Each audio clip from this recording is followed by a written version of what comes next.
Hello everyone and welcome to the RWA Wrap Up show for February Fury 2017. I'm your host Michael Doherty, joined by the one, your one and only award-winning, media-inducing, Twitter tweeting, hashtag selfieing, selfie Snapchat snake taking, MySpace posting, YouTube video taking, one and only Wrestling Reverend Church. MySpace, that's still a thing? Sometimes. Super Hentai, no help whatsoever, taking on TNA alumni Rick Baker.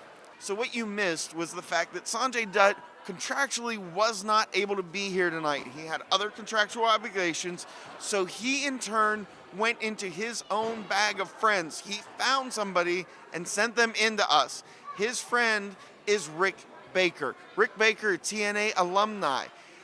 He took on Super Hentai, and the winner of that match is going to be a part of the triple threat match next month at next month's show, which is going to be in March, for the Cruiserweight title. So now, next month, at that next month's show, we are going to have G Raver versus Sanjay Dutt versus Super Hentai for the Cruiserweight title.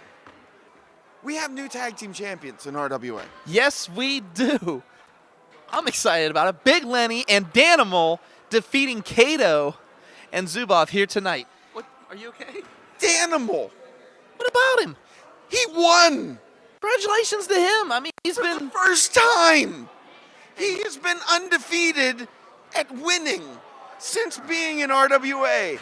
And for the first time that he has won a match, it has been a tag match with Big Lenny, and now he's part of the tag team champions. Big Lenny seeing something in Danimal that obviously Church hasn't, and those two victorious over the super best friends. I mean, don't get me wrong, I am happy for Danimal, but Danimal's been like 0-762 in RWA. Now he's 1-762. And that one got him RWA Gold. Absolutely it did. He is one half of the tag team champions, and it's one hell of a hoedown in tag team in Big Lenny and the Danimal, because they got into a hoedown. Unfortunately, I had to dance with Big Lenny earlier, filling in for Burt LeGrand ring announcing. That was part of a hootenanny, though. Yeah, but let me tell you a little story about that. It was against my own will. I didn't even feel the he had me up in the air. It was scary. That's why it was a hootenanny. There's hootenannies and hoedowns. Okay. Hoedowns are different than hootenannies, but hootenannies can happen during hoedowns. Okay, speaking of hootenannies, what did we see in the main event tonight here at RWA? That was a hoedown and a hootenanny all in one. Pretty much. The main event was... Sorry, Doc. I'm just this night has been crazy. Chaos. Earlier in the night, we had Mofo come out and challenge Chris Taylor next month.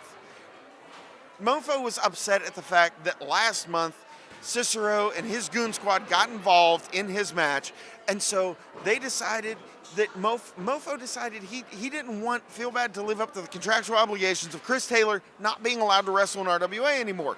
So therefore he decided to he wanted to have another match next month here in RWA. We're going to have, for the first time in a long time, a steel cage match between Mofo and Chris Taylor.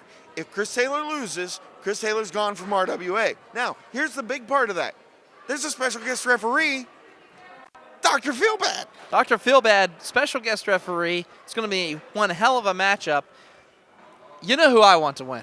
I know who you want to win. You want your buddy Chris Taylor to win, and listen, in all honesty, I want Chris Taylor to win. I like having Chris Taylor here in RWA, but I want to see and I hate to steal it, but I'm going to steal it, the war to settle the score in the steel cage next month here in RWA. But the whole reason that took place is because Shane Andrews was looking for a tag team partner to take on the now hashtag hero, Nick Esteban Taylor, and the Mr. Americana, Jimmy Mangina Cicero. So we had that going on. You might want to watch that. They messed with Bert's car earlier. I don't care. They're not going to mess with me.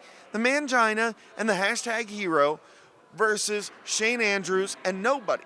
Shane Andrews asked Chris Taylor to join him tonight to be a tag team, and what a hell of a tag team they turned out to be. Exactly. I was very surprised, especially what happened to Taylor last month here in that Fans Bring the Weapons match. Also, Taylor going through kidney stones earlier, like a week ago, Chris Taylor is one of the toughest men here in RWA, and I wish him nothing but luck in that steel cage matchup. Yeah, absolutely. You know, we're not going to talk about how the match ended because if you're watching this and you weren't here at this show, then you missed it. So you're not going to see. I'm not going to tell you how the match ended. Doc's not going to tell you how the match ended. Down in the description, down here somewhere, that's not going to tell you how it ended. You are going to have to go to indiewrestling.us. You're going to have to buy the digital download of this show and see how it ended. You're going to have to see the chaos that occurred here. And you're going to have to see what inspired next month's show. We already have 2 confirmed matches, the triple threat for the Cruiserweight title, the steel cage match with Feelbad as a special guest referee. Lord only knows what the hell else we're going to come up with. And apparently, we got the Mangina running for some kind of office that doesn't even exist in RWA. Well, my friend calms down from his mental breakdown. Next month, be here is going to be one hell of an evening. RWA Wrap Up Show. I'm Michael Doherty. I'm your one and only award-winning, media-inducing wrestling Reverend Church. You okay? Yeah, I'm fine. He's hurting my head with this. Let's get this man a drink. RWA, give me a fucking break, you freaking mangina badass. Sure. All right, folks. See you next month. I'm going to go. One of my friends is going to be. I'm done.